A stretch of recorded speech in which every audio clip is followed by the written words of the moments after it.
നമസ്കാരം.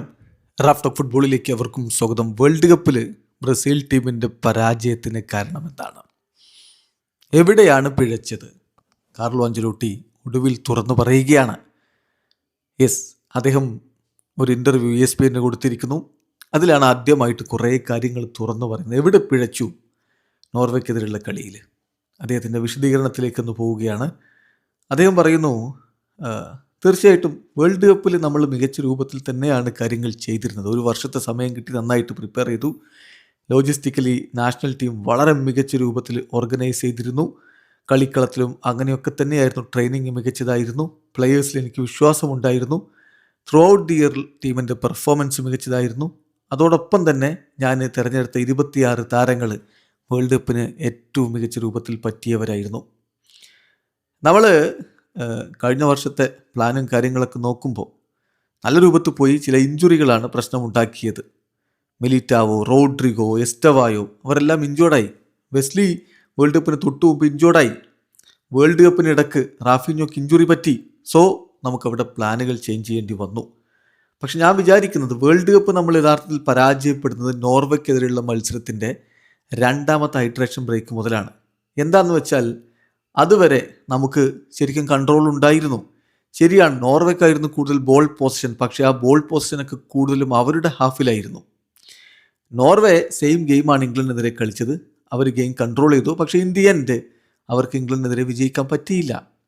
ഇവിടെ എനിക്ക് മിസ്റ്റേക്ക് പറ്റിയോ എന്ന് ചോദിച്ചാൽ അതാണ് മിസ്റ്റേക്ക്. നമ്മുടെ കയ്യിൽ കൺട്രോൾ ശരിക്കും ഉണ്ടായിരുന്നു. പക്ഷേ ഞാൻ വിചാരിച്ചു നമ്മുടെ കൺട്രോൾ നഷ്ടപ്പെട്ടിട്ടെന്ന് വിചാരിച്ചിട്ട് ചേഞ്ചുകൾ വരുത്തി, സ്ട്രക്ചറിൽ ചേഞ്ച് വരുത്തി. അവിടെയാണ് പ്രശ്നമുണ്ടായത്. ഞാൻ ടീമിൻ്റെ സ്ട്രക്ചർ ഒന്നും മാറ്റി.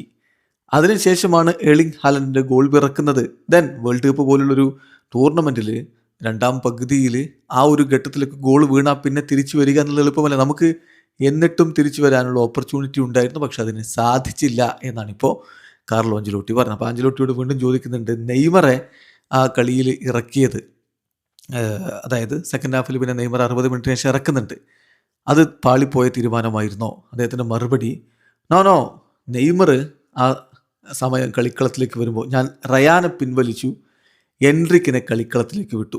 റൈറ്റ് വിങ്ങറായിരുന്ന റയാനെ മാറ്റിയിട്ട് ഞാനവിടെ എൻട്രിക്കിനെ വിട്ടു. പക്ഷേ നെയ്മർക്ക് അസിസ്റ്റ് കൊടുക്കാൻ പറ്റും, അല്ലെങ്കിൽ ഗോൾ അടിക്കാൻ പറ്റും. അദ്ദേഹത്തിൻ്റെ ക്വാളിറ്റി വെച്ച് ടീമിന് ഗുണം ചെയ്യും തന്നെയാണ് ഞാൻ കരുതിയത്. ആ 70ാമത്തെ മിനിറ്റിലൊക്കെ അദ്ദേഹം വരുമ്പോൾ ഞാനതാ പ്രതീക്ഷിക്കുന്നത്. അത് തന്നെയാണ് ജപ്പാനെതിരെയും ഞാൻ ഉദ്ദേശിച്ചിരുന്നത്. പക്ഷേ എഗെയിൻസ്റ്റ് ജപ്പാൻ എന്തുകൊണ്ട് ഞാൻ ഗബ്രിയേൽ മാർട്ടിനെല്ലി ഇറക്കി എന്ന് ചോദിച്ചാൽ, കാരണം ടീമിന് ഗെയിമിൽ ടോട്ടൽ കൺട്രോൾ ഉണ്ടായിരുന്നു. ജപ്പാന് കൗണ്ടർ അറ്റാക്ക് മാത്രമാണ് കളിച്ചുകൊണ്ടിരുന്നത്.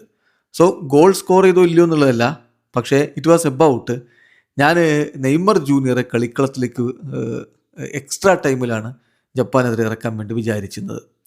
ഏതായാലും ഞാൻ നെയ്മറെ കുറച്ചുകൂടി നേരത്തെ ഇറക്കിയിരുന്നെങ്കിൽ ഗെയിമിൻ്റെ കൺട്രോൾ നമുക്ക് പിടിക്കാമായിരുന്നു എന്ന് ചോദിച്ചാൽ അത്തരത്തിൽ വേണമെങ്കിൽ ചിന്തിക്കാം. Then you have to think about the decision you have to make. ഇപ്പം ഞാൻ കേട്ടൊരു കാര്യം, തുഷൽ പറയുന്നതാണ്, ഹെവിലി ക്രിട്ടിസൈസ് ചെയ്യപ്പെടുന്ന അദ്ദേഹത്തിന് നേരെ വലിയ രൂപത്തിൽ ക്രിറ്റിസിസം വരുമ്പോൾ ഉള്ള പ്രതികരണം. സത്യം എന്താണെന്ന് വെച്ചാൽ നമുക്ക് ഓരോ ഗെയിമിനിടയിലും വളരെ ഡിഫിക്കൽട്ടായിട്ടുള്ള തീരുമാനങ്ങൾ എടുക്കേണ്ടി വരും. അപ്പം ഒരുപാട് സ്ട്രെസ്സും കാര്യങ്ങളും എല്ലാം ഉണ്ടാകും. അപ്പോൾ കാര്യങ്ങൾ ശരിയായി ലഭിക്കാനുള്ള എളുപ്പമുള്ള കാര്യമല്ല. I think Neymar should have been brought on. Neymar ആ ഒരു മത്സരത്തിൽ ഇറങ്ങി അദ്ദേഹം നല്ല രൂപത്തിൽ തന്നെ കാര്യങ്ങൾ ചെയ്തിട്ടുണ്ട്. അദ്ദേഹം നന്നായിട്ട് ട്രെയിനിങ് ഒക്കെ നടത്തി കളിക്ക് വേണ്ടി നന്നായിട്ട് പ്രിപ്പയർ ചെയ്തതാണ്. അപ്പോൾ അതുകൊണ്ട് തന്നെ അദ്ദേഹത്തെ ഇറക്കണമായിരുന്നു. അദ്ദേഹത്തിൻ്റെ ആറ്റിറ്റ്യൂഡ് എനിക്കിഷ്ടമാണ്. അദ്ദേഹം ടീമിനെ സഹായിച്ചിട്ടുണ്ട്. പക്ഷേ അദ്ദേഹം കളിക്കളത്തിലേക്ക് വരുമ്പോൾ നമുക്ക് ടീമിൻ്റെ സ്ട്രക്ചർ മാറ്റേണ്ടി വരുന്നു എന്നുള്ളതൊരു പ്രശ്നമാണ് എന്നുകൂടി കോച്ച് പറയുന്നു. വീഡിയോ അവസാനിക്കുന്ന ഫുട്ബോൾ ലോകത്തെ കൂടുതൽ വിശേഷങ്ങളുമായി റാഫ് ടോക്സ് കൊണ്ടുവെത്താം.